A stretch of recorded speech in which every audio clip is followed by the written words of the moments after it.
हरिओम उच्चतर माध्यमिक विद्यालय डभरा के ऑनलाइन क्लास में कक्षा 12वीं के समस्त छात्र छात्राओं का स्वागत है। इस वीडियो में हम हिंदी विषय का अध्ययन करने जा रहे हैं। पाठ 3 बाजार दर्शन का शेष भाग का अध्ययन करने जा रहे हैं। पिछले वीडियो में हमने पेज क्रमांक 89 तक का अध्ययन किया था, अंतिम पैराग्राफ तक। आज हम पेज क्रमांक 90, आपकी पुस्तक में जो पेज क्रमांक 90 है उसका अध्ययन करने जा रहे हैं। आइए। और तो नहीं, लेकिन इतना मुझे निश्चय मालूम होता है कि इन चूरन वाले भगत जी पर बाजार का जादू नहीं चल सकता। कहीं आप भूल ना कर बैठिएगा। इन पंक्तियों को लिखने वाला मैं चूरन नहीं बेचता हूँ, जी नहीं। ऐसी हल्की बात भी ना सोचिएगा। यह समझिएगा कि लेख के किसी भी मान्य पाठक से उस चूरन वाले को श्रेष्ठ बताने में कि मैं हिम्मत कर सकता हूँ। क्या जाने उस भोले आदमी को अक्षर ज्ञान तक भी है या नहीं, और बड़ी बातें तो उसे मालूम क्या होगी। और आप न जाने कितनी बड़ी बड़ी बातें जानते हैं। इससे यह हो सकता है कि वह चूरन वाला भगत हम लोगों के सामने एकदम नाचीज आदमी हो, लेकिन आप पाठकों की विद्वान श्रेणी का सदस्य होकर भी मैं यह स्वीकार नहीं करना चाहता हूँ कि उस अपदार्थ प्राणी को वह प्राप्त है जो हम में से बहुत कम को शायद प्राप्त है। उस पर बाजार का जादू वार नहीं कर पाता। माल बिछा रहता है और उसका मन अडिग रहता है। पैसा उसके आगे होकर भीख मांगता है कि मुझे लो, लेकिन उसके मन में पैसे पर दया नहीं समाती। वह निर्मम व्यक्ति पैसे को अपने आहत गर्व में बिखलाता हुआ छोड़ देता है। वह निर्मम व्यक्ति पैसे को अपने आहत गर्व में बिलखता ही छोड़ देता है। ऐसे आदमी के आगे क्या पैसे की व्यंग शक्ति कुछ भी चलती होगी? क्या वह शक्ति कुंठित रहकर सल्लज ही न हो जाती होगी? तो लेखक ने यहाँ पे ऐसा वर्णन किया है। इससे पहले पैराग्राफ में जैसे हमने पढ़ा था कि लेखक एक चूरन वाले की घटना का वर्णन करते हैं जो रोज़ सुबह अपने निर्धारित समय पर चूरन बेचने के लिए बैठा करता था, और जब वो 25 पैसे कमा लेता था तब वो चूरन बेचना बंद कर देता था। बाकी चूरन की जो पुड़ियाँ हैं वो बच्चों में बांट दिया करता था, लेकिन वो किसी दूसरे को 25 पैसे के कमाई होने के अतिरिक्त और कभी किसी दूसरे व्यक्ति को लाभ कमाने के लिए अधिक चूरन नहीं बेचता था। उसी का वर्णन करते हुए आगे लिख रहे हैं, और तो नहीं, लेकिन इतना मुझे निश्चय मालूम होता है कि उस चूरन वाले भगत जी पर बाजार का जादू नहीं चल सकता। तो लेखक ने लिखा है कि जिस प्रकार से वो चूरन बेचने वाले भगत जी जो व्यक्ति थे, उन पर पैसे का लोभ या पैसा ज़्यादा कमाने का लोभ कभी हावी नहीं हुआ, और न ही वो बाज़ार का जो जादू लोगों के ऊपर हर चीज़ को खरीदने का जो जादू होता है वो जादू उनके ऊपर नहीं चल पाता है।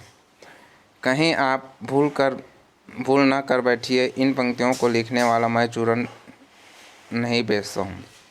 और वो लेखक जो हैं, जो पढ़ने वाले हैं, उनको ये संदेश दे रहे हैं कि जो चूरन बेचने वाली जो घटना है वो स्वयं मैं नहीं करता हूँ, ये बतला रहे हैं। लेखक बतला रहे हैं कि वो चूरन बेचने की घटना कोई दूसरे ही के द्वारा ही किया गया था। ऐसी हल्की बात भी ना सोचिएगा, और ऐसी मेरे बारे में आप ऐसे बात ना सोचिएगा। यह समझिएगा कि लेख के किसी भी मान्य पाठक से उस चूरन वाले को श्रेष्ठ बताने की मैं हिम्मत कर सकता हूँ। और जितने भी यह लेख या यह पाठ पढ़ने वाले जितने भी लोग हैं, उनमें से सभी को या किसी को पढ़ने वाले लोगों को मैं उस चूरन बेचने वालों से पढ़ने वाले लोगों से उस चूरन बेचने वाले को श्रेष्ठ बताने की मैं हिम्मत ज़रूर कर सकता हूँ। क्या जाने उस भले आदमी को अक्षर ज्ञान तक भी है या नहीं। और मैं ये नहीं जानता कि वो जो चूरन बेचने वाला व्यक्ति है वो पढ़ना लिखना जानता है या नहीं, ये मैं नहीं जानता, लेकिन वो हम लोगों से श्रेष्ठ है।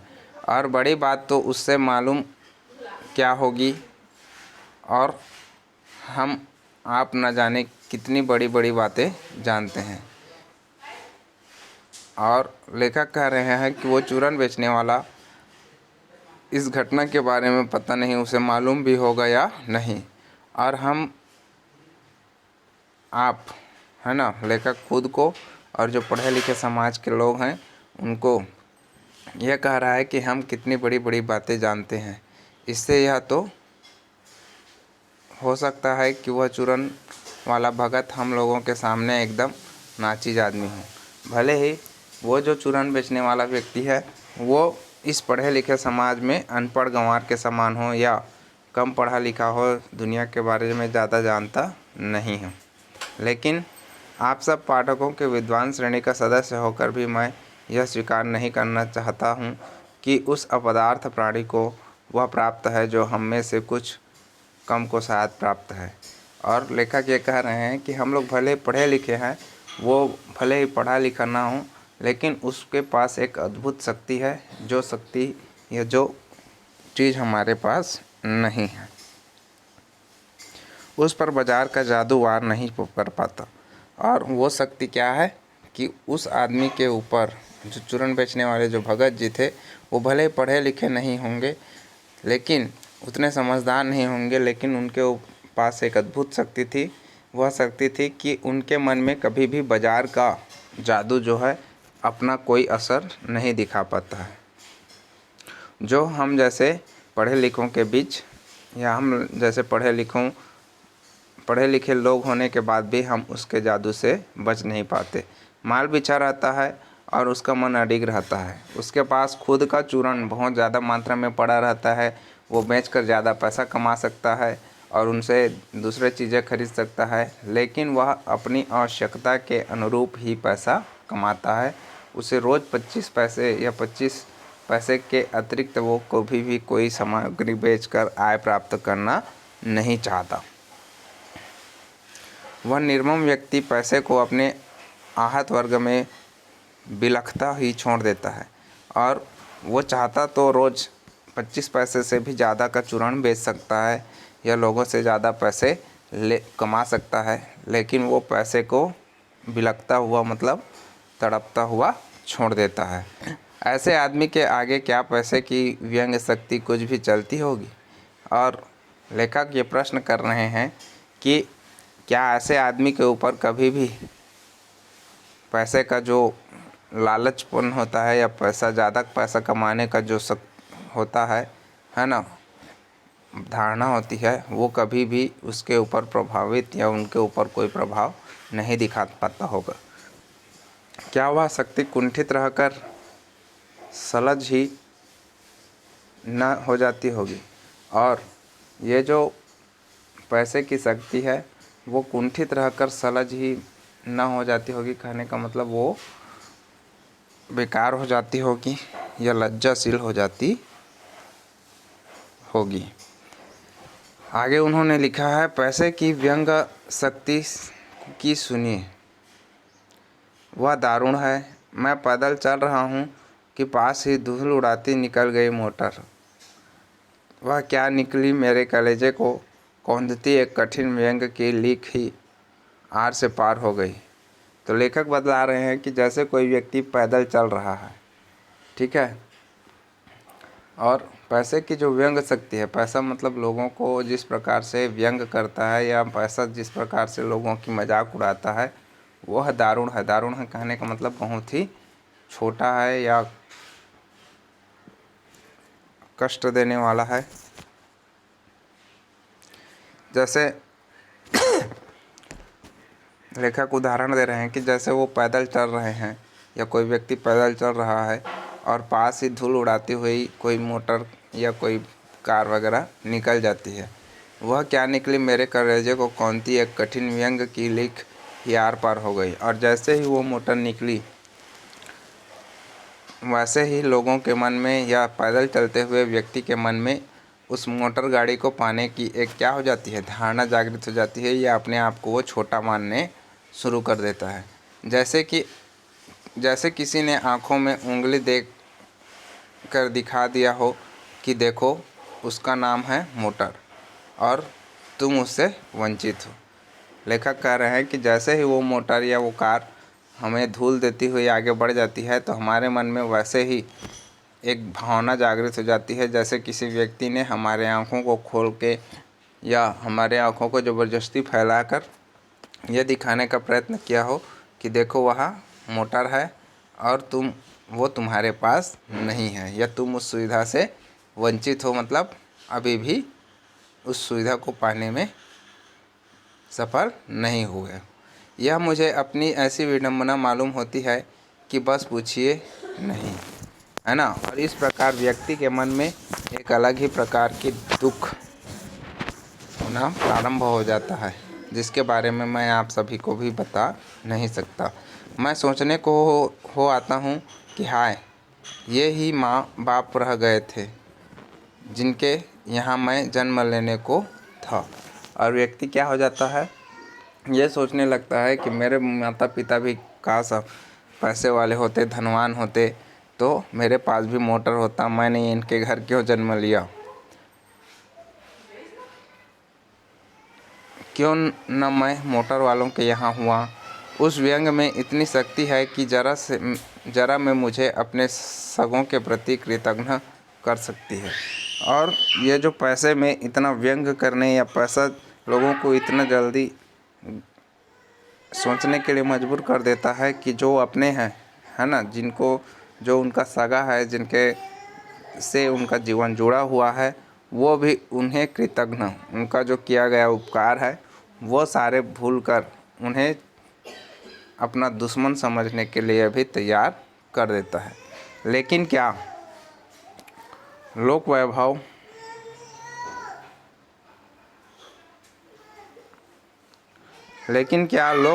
की यह व्यंग शक्ति उस चूरन वाले अकिंचित कर मनुष्य के आगे चूर चूर होकर ही नहीं रह जाती।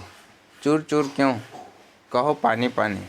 लेकिन यह जो वैभव, लोक वैभव मतलब लोगों में वैभव विलासिता का जो भाव है, क्या वह भाव वो चूरन बेचने वाले भगत जी के सामने अकिंचित कर मनुष्य के आगे, है ना, मतलब चूरन बेचने वाले भगत जी के समान कुछ लोग अकिंचित कर मनुष्य मतलब कुछ आश्चर्यचकित करने वाले मनुष्यों के सामने चूर चूर होकर रह जाती है या पानी पानी हो जाती है। मतलब यह जो भाव है, यह इस प्रकार पैसे का जो के बारे में जो सोचने की भावना है, वो भावना भगत जी के सामने क्या हो जाती है, हार मान जाती है या वो कोई प्रभाव नहीं दिखा पाती।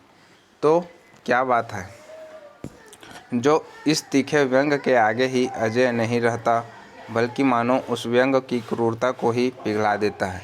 तो भगत जी के अंदर या भगत जी के पास ऐसी कौन सी शक्ति है या ऐसा कौन सा भाव है जो पैसे के तीखे व्यंग के को हरा देती है, बल्कि उस व्यंग की क्रूरता को पूरी तरह से क्या कर देती है, पिघला देती है या उसका प्रभाव को पूरी तरह ख़त्म कर देता है।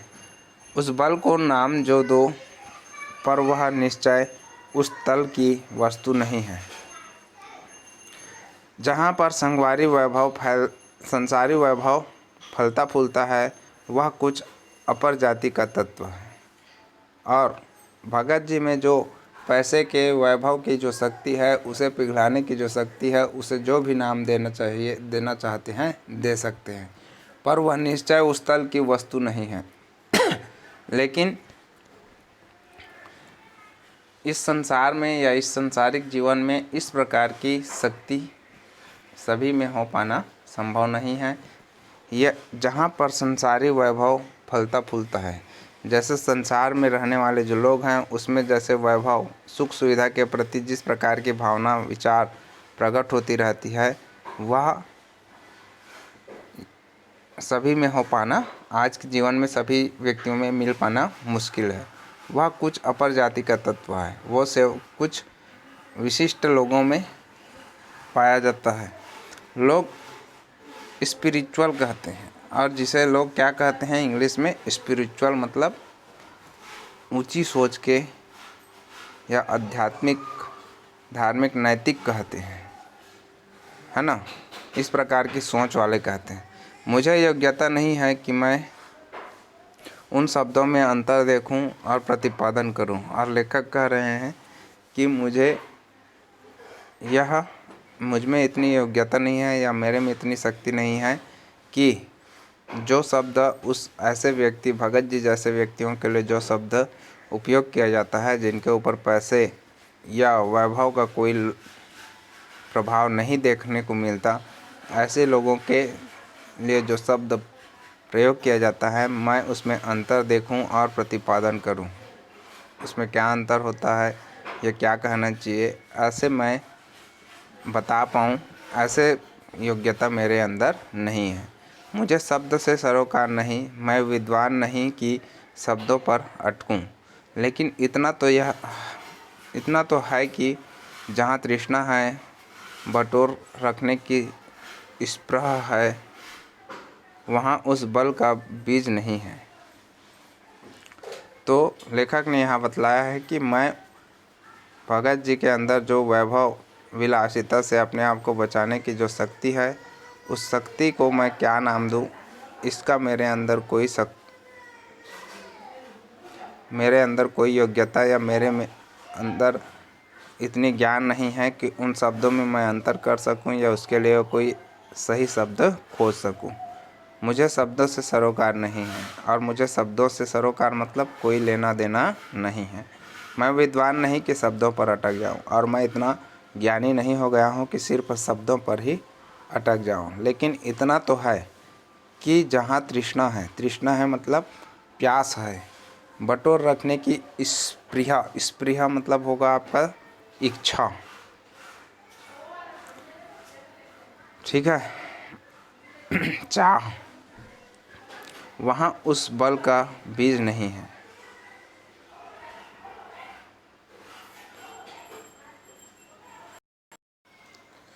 तृष्णा मतलब हुआ यहाँ पे जहाँ तृष्णा है मतलब प्यास है, बटोर रखने की स्पृहा मतलब होता है इच्छा, ठीक है, या कामना, वह उस बल का बीज नहीं है।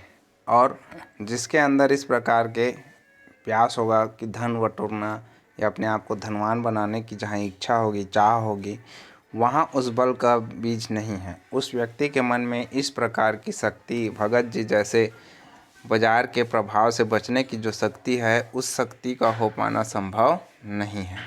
बल्कि यदि उसी बल को सच्चा बल मानकर बात की जाए तो कहना होगा कि संचय की तृष्णा। और यदि भगत जी के अंदर जिस प्रकार से पैसे के प्रति जो लोभ या माया या जो मोह नहीं है, उसी बात को सच्चा मानकर यदि बात कही जाए तो कहना होगा कि संचय की तृष्णा और वैभव की चाह में व्यक्ति की निर्बलता ही प्रमाणित होती है। निर्बल ही धन की ओर झुकता है। वह अबलता, वह मनुष्य पर धन की और चेतन पर जड़ की विजय है।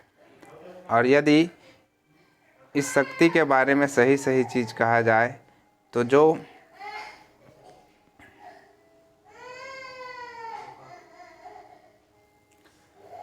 यहाँ पे लेखक ने लिखा है कि बल्कि यदि उस बल को सच्चा बल मानकर, यदि धन वैभव या लोभ से बचकर अपने आप को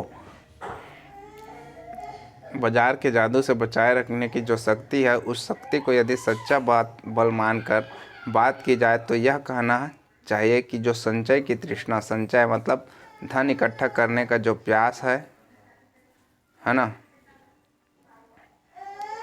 धन इकट्ठा करने का जो प्यास है और वैभव की चाह में व्यक्ति क्या हो जाता है, निर्बलता की ही प्रमाणित होती है।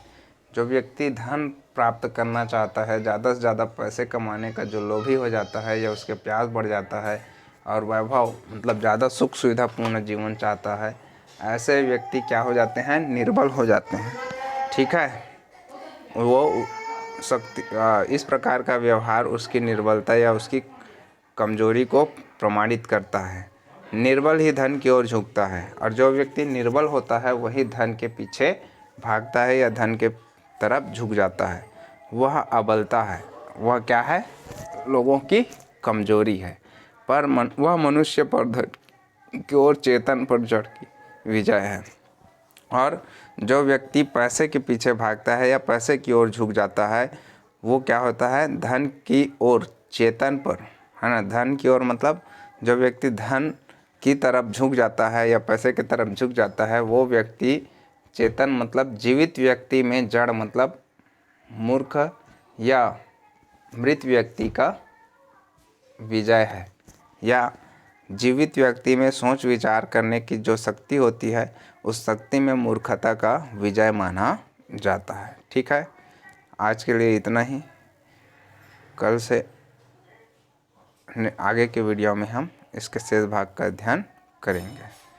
कक्षा 12वीं के समस्त छात्र छात्राएं, आप लोग वीडियो रोज़ देखा करें। इसी वीडियो के आधार पे आपको असाइनमेंट दिया जाएगा और उस असाइनमेंट को आपको 2 या 3-4 तारीख को दिया जाएगा। फिर 10 तारीख तक आप उसे जमा करेंगे और 14 तारीख तक आपका नंबर जो है माध्यमिक शिक्षा मंडल बोर्ड का जो वेबसाइट है उसमें ऑनलाइन किया जाएगा। इसी आधार पे आपका इस साल का